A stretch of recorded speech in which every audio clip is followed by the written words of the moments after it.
अज्ञानी मनुष्य अपने भ्रम को तो समझते नहीं, पर वे मूर्ख प्रभु श्री राम जी पर उसका आरोप करते हैं। जैसे आकाश में बादलों का पर्दा देखकर कुविचारी लोग कहते हैं कि बादलों ने सूर्य को ढक लिया है।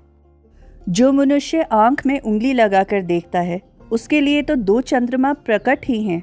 हे पार्वती, श्री रामचंद्र जी के विषय में इस प्रकार मोह की कल्पना करना वैसा ही है जैसे आकाश में अंधकार, धुएं और धूल का सुहाना। आकाश जैसे निर्मल और निर्लेप है, उसको कोई मिलन या स्पर्श नहीं कर सकता। इसी प्रकार भगवान श्री रामचंद्र जी नित्य निर्मल और निर्लेप हैं। विषय, इंद्रियां, इंद्रियों के देवता और जीवात्मा, ये सब एक ही सहायता से एक चेतन होते हैं। अर्थात विषयों का प्रकाश इंद्रियों से, इंद्रियों का इंद्रियों के देवता से और इंद्रिय देवताओं का चेतन जीवात्मा से प्रकाशित होता है। इन सब का जो परम प्रकाशक है, अर्थात जिससे इन सब का प्रकाश होता है, वही अनादि ब्रह्मा अयोध्या नरेश रामचंद्र जी हैं।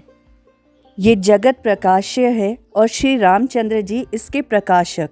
वे माया के स्वामी और ज्ञान तथा गुणों के धाम हैं, जिनकी सत्ता से मोह की सहायता पाकर जड़ माया भी सत्य सी भासित हो जाती है। जैसे सीप में चांदी की और सूर्य के किरणों में पानी के बिना हुए भी प्रतीत होती है, यद्यपि ये प्रतीत तीनों कालों में झूठ है, तथापि इस भ्रम को कोई हटा नहीं सकता। इस तरह ये संसार भगवान के आश्रित रहता है। यद्यपि ये असत्य है तो भी दुख तो देता ही है। जिस तरह स्वप्न में कोई सर काट ले तो भी बिना जागे वो दुख दूर नहीं होता। हे पार्वती, जिनकी कृपा से इस प्रकार का भ्रम मिट जाता है, वही कृपालु श्री रघुनाथ जी हैं, जिनका आदि और अनंत किसी ने नहीं पाया। वेदों ने अपनी बुद्धि से अनुमान करके इस प्रकार गाया है। वो बिना ही पैर के चलता है, बिना ही कान के सुनता है, बिना ही हाथ के अनेक प्रकार के काम करता है, बिना मुंह के सारे रसों का आनंद लेता है और बिना ही वाणी के बहुत योग्य वक्ता है। वो बिना ही शरीर के स्पर्श करता है, बिना ही आँखों के देखता है और बिना ही नाक के सब गंधों को ग्रहण करता है। उस ब्रह्मा की करनी सभी प्रकार से ऐसी अलौकिक है कि जिसकी महिमा कही नहीं जा सकती, जिसका वेद और पंडित इस प्रकार वर्णन करते हैं कि मुनि जिसका ध्यान करते हैं, वही दशरथ नंदन, भक्तों के हितकारी, अयोध्या के स्वामी भगवान श्री रामचंद्र जी हैं। जिनके नाम के बल से काशी में मरते हुए प्राणी को देखकर मैं उसे शोक रहित कर देता हूँ, वही मेरे प्रभु रघुश्रेष्ठ श्री रामचंद्र जी जड़ चेतन के स्वामी और सबके हृदय के भीतर की जानने वाले हैं। विवश होकर भी जिनका नाम लेने से मनुष्यों के अनेक जन्मों में किए हुए पाप जल जाते हैं, फिर जो मनुष्य आदर पूर्वक उनका स्मरण करते हैं, वे तो संसार रूपी समुद्र को गाय के खुर से बने हुए गड्ढे के समान पार कर जाते हैं। हे पार्वती, वही परमात्मा श्री रामचंद्र जी है। उनमें भ्रम है, तुम्हारा ऐसा कहना अत्यंत ही अनुचित है। इस प्रकार का संदेह मन में लाते ही मनुष्य के ज्ञान, वैराग्य आदि सारे सद्गुण नष्ट हो जाते हैं। शिवजी के ब्रह्मनाशक वचनों को सुनकर पार्वती जी के सब कुतर्कों की रचना मिट गई। श्री रघुनाथ जी के चरणों में उनका प्रेम और विश्वास हो गया। कठिन असंभावना जाती रही। बार बार स्वामी के चरण कमलों को पकड़कर अपने कमल के समान कोमल दोनों हाथों को जोड़कर पार्वती जी जैसे प्रेम रस में स्नान कर सुंदर वचन बोली। आपकी चंद्रमा की किरणों के समान शीतल वाणी सुनकर मेरा अज्ञान रूपी शरद ऋतु की धूप का असहन तप मिट गया। हे कृपालु, आपने मेरा सब संदेह हर लिया है। अब श्री रामचंद्र जी का व्यर्थार्थ रूप मेरी समझ में आ गया है। हे नाथ, आपकी कृपा से मेरा विषाद जाता रहा और आपके चरणों के अनुग्रह से मैं सुखी हो गई हूँ। यद्यपि मैं स्त्री होने के कारण स्वभाव से ही मूर्ख और ज्ञानहीन हूँ, तो भी अब आप मुझे अपनी दासी जानकर, हे प्रभु, यदि आप मुझ पर प्रसन्न हैं तो जो बात मैंने पहले आपसे पूछी थी वही कहिए। श्री रामचंद्र जी ब्रह्मा हैं, चिन्मय हैं, अविनाशी हैं, सबसे रहित है, सबके हृदय रूपी नगरी में निवास करने वाले हैं।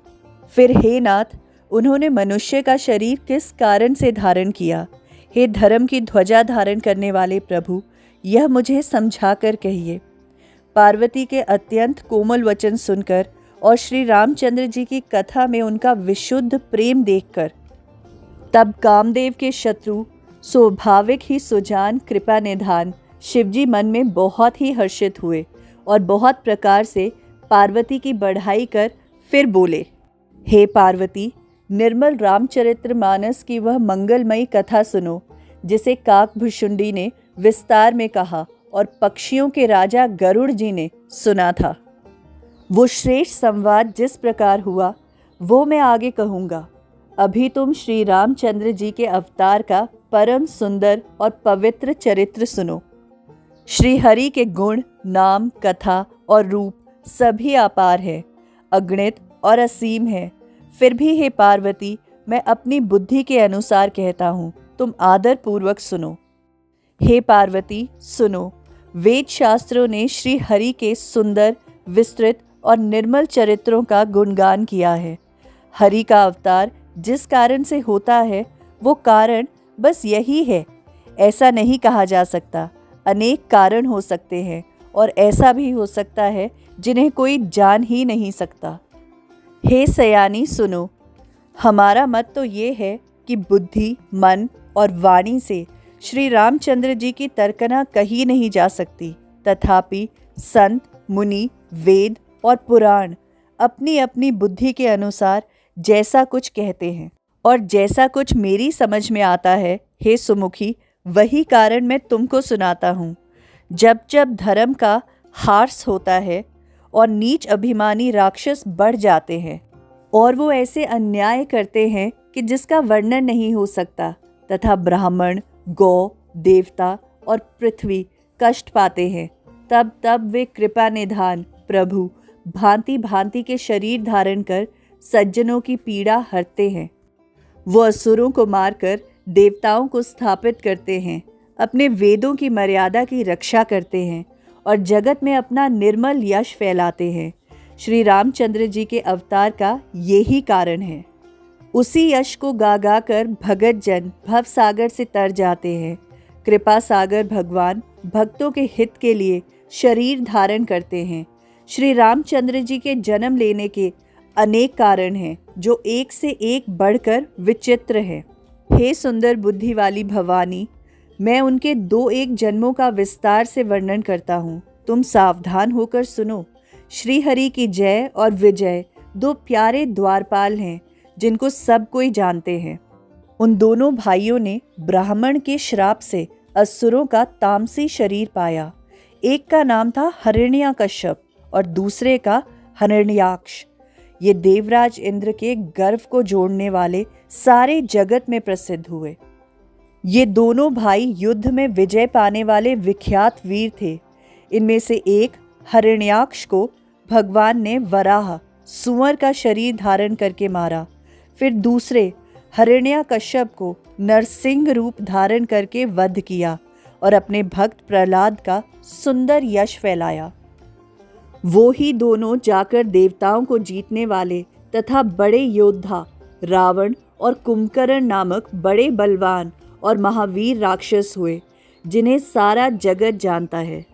भगवान के मारे जाने पर भी वो इसलिए मुक्त नहीं हुए क्योंकि ब्राह्मण के वचन श्राप का प्रमाण 3 जन्म के लिए था। अतः एक बार उनके कल्याण के लिए भक्त प्रेमी भगवान ने फिर अवतार लिया। उस अवतार में कश्यप और आदिति उनके माता पिता हुए, जो दशरथ और कौशल्या के नाम से प्रसिद्ध थे। एक कल्प में इस प्रकार अवतार लेकर उन्होंने संसार में पवित्र लीलाएं की। एक कल्प में सब देवताओं को जालंधर दैत्य से युद्ध में हार जाने के कारण दुखी देखकर शिवजी ने उसके साथ बड़ा घोर युद्ध किया, पर वो महाबली दैत्य मारा नहीं मरता था। उस दैत्य राजा की स्त्री परम सती थी। उसी के प्रताप से त्रिपुरासुर का विनाश करने वाले शिवजी भी उस दैत्य को नहीं जीत सकते थे। प्रभु ने छल से उस स्त्री का व्रत भंग कर देवताओं का काम किया। जब उस स्त्री ने यह भेद जाना तब उसने क्रोध करके भगवान को श्राप दिया। लीलाओं के भंडार कृपालु हरि ने उस स्त्री के श्राप को प्रणाम किया, स्वीकार कर लिया। वही जलंधर उस कल्प में रावण हुआ, जिसे श्री रामचंद्र जी ने युद्ध में मारकर परम पद दिया।